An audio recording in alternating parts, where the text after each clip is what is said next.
Okay, I think the next sander we're going to look at, and again, it would be nice if we had some paper. Let's see here. Right off of there. Take that off. Put that on. This is a tool that I know I personally really come to love, these Rotexes. Once again, coming from the solid surface world, and I think they have done some phenomenal things with this tool.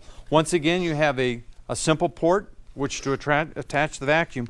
One of the great things is the new design that Festool has gone to is instead of the elongated oval, now we just have a round port, which of course matches the hose. The hose isn't going to fall out because the hose is grooved, as is the back of the port. Right. The oval style is this one here. Oh, and you know what? Let me just show you something here real quick while I'm seeing it. There's a metal tab on here, and what that's for is this is an anti-static hose. So when you're sanding wood, you don't get a buildup on the hose of all your wood dust and what have you, which is pretty neat. So anyway, this is the older style. It's a little bit harder to get onto this than it is the round one. But again, they're making changes all the time. And every time they make a change, it comes out better. And once again, a couple great things. One, we've used the same cord the whole time, which is absolutely great. It just shows you how simple, of course you got to line everything up, but it shows you how simple the tool is itself. Right. The great thing about the Rotex, they made some incredible changes when they came out with this new line. The switch to take it from random to grind used to be located on the side. Now it's a simple button on the top, which makes the operation. Now what do you mean by random orbit to grind? Well, if you actually look at this pad when I begin to run it, you'll notice it has a very interesting star-shaped pattern. See it? Okay, right, yep. That means it's in a grind mode. It's instead of moving in what we would have called before a random orbital, making small circles, it's now making a star shape. So it's moving more in a round pattern, straight round pattern, and it's acting as a grinder, much just like a grinder would. Okay. By simply pushing the switch over, showing the pad again, we get small circles.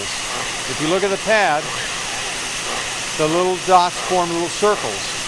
And that means now it's in a random orbital pattern. Now, once again, this is variable speed, which is really great.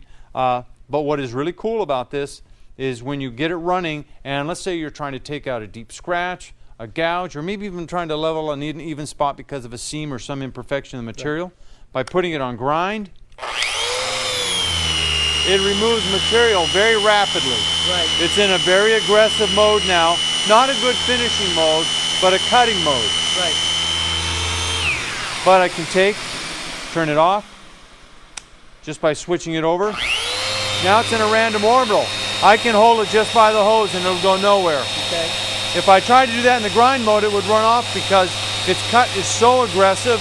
These tools are so well balanced, so easy to run, that as you can see, it'll just sit there and float by itself. Right.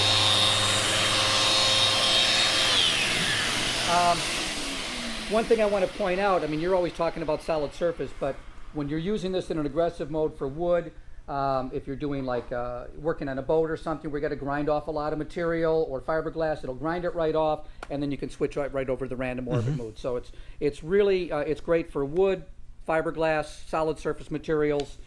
It's a great sander.